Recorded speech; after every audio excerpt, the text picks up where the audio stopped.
Next up, maybe a slightly shorter category, Best Album Artwork. We have Cold Dark Place by Mastodon, Mirror Reaper by Bell Witch, The Further Side by the Nova Collective, Return to Amador by Mike Oldfield, and Murder of the Universe by King Gizzard and the Lizard Wizard.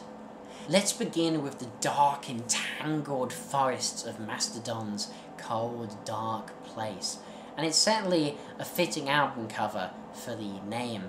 Oftentimes we find Mastodon album covers to be quite colourful and bright, things like Crack the Sky and particularly Once More Around the Sun. Even Emperor of Sand was bright. But here it's dark and gloomy and melancholic.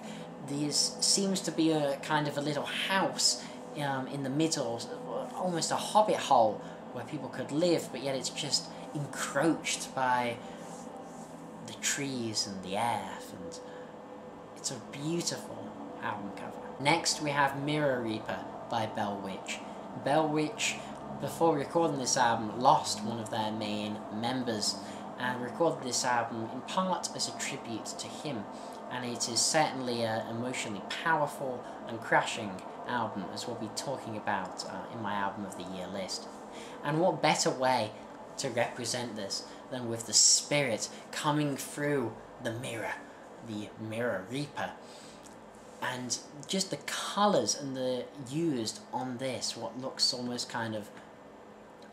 like a watercolour in many respects, as the colours blare and fade. It's lighter than you'd expect from your usual type of doom album that Bell Witch is, but yet is even darker, even more sinister for being so light and bright. The Further Side by the Nova Collective.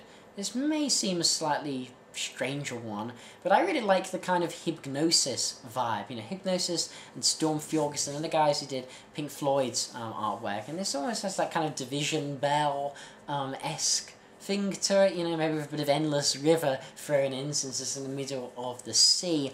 And I just find it very striking. It just instantly captured me, this mangled 2/4 of a face disparate over the kind of the clockwork machinery running it. I just found it to be a very effective image.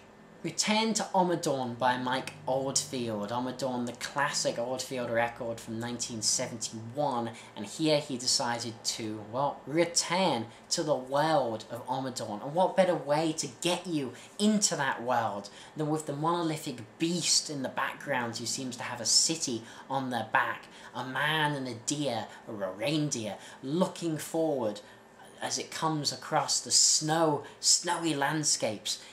Just from this album cover, you know it's going to be an epic journey, and it really conveys that sense of journey which is so important to Return to Amador. Lastly, we have the weird, disgusting, but still cool Murder of the Universe by King Gizzard.